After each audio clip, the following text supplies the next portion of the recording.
Understanding basic rules of fractions and decimals is very useful. It's certainly critical for being able to assess risk. And risk is of interest to economists in a wide range of circumstances, not just government investment decisions. How does a consumer decide whether to buy a laptop now or wait in the hope that the price might fall?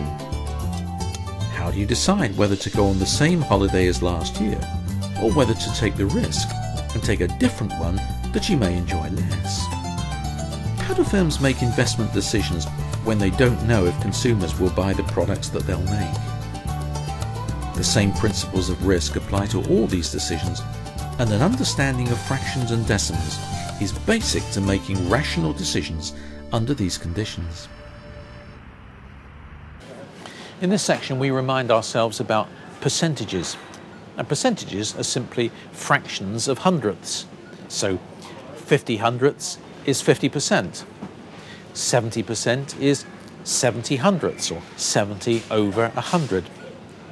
And so often when we're looking at changes in numerical values, it's much more useful to think in terms of percentage changes than to think in terms of absolute amounts.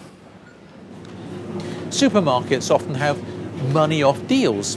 Some of them can be quite significant. 49p off beefsteak is quite significant. 49p off of a £1,000 holiday would be regarded as absurd. It's not the absolute amount that matters, it's the proportionate amount. And one way of expressing proportionate amounts is to use percentages. We can illustrate the use of percentages in the context of price changes, specifically, in this case, car price changes.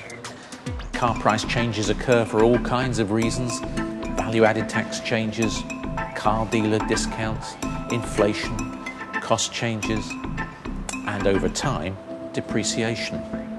So let's use some of these examples to illustrate what we mean by percentage changes. The price of a product will often rise. This might be because of changes in demand or in cost conditions. Or it might be simply that we're going through a period of inflation and so that prices are generally rising. So what would happen to this £15,000 car if it goes up by 3% next month? How much would it then cost you to buy it? The actual price that you pay may well vary throughout the year. There are periods of time when demand is relatively slack, so you may be able to negotiate a better discount at those particular times. Suppose you can negotiate a 10% discount.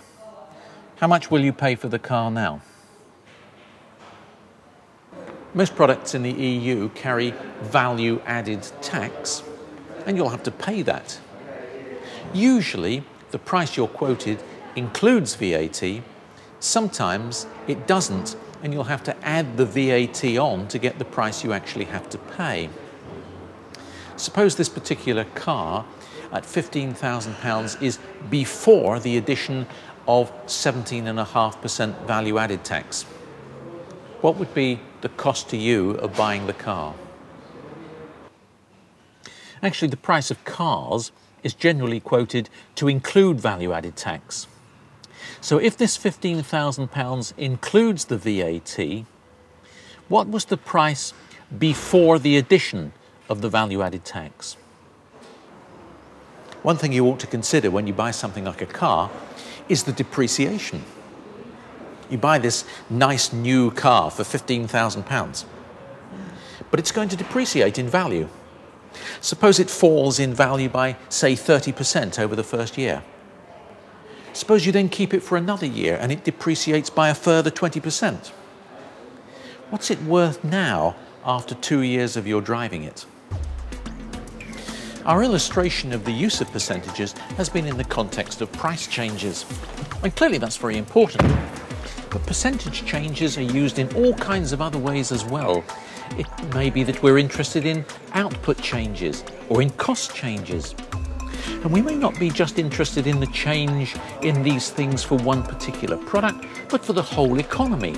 So we may be interested in changes in the price level or in the output of the whole economy. So given that there's such a range of possibilities here, it really is important that economists are comfortable with the use of percentages.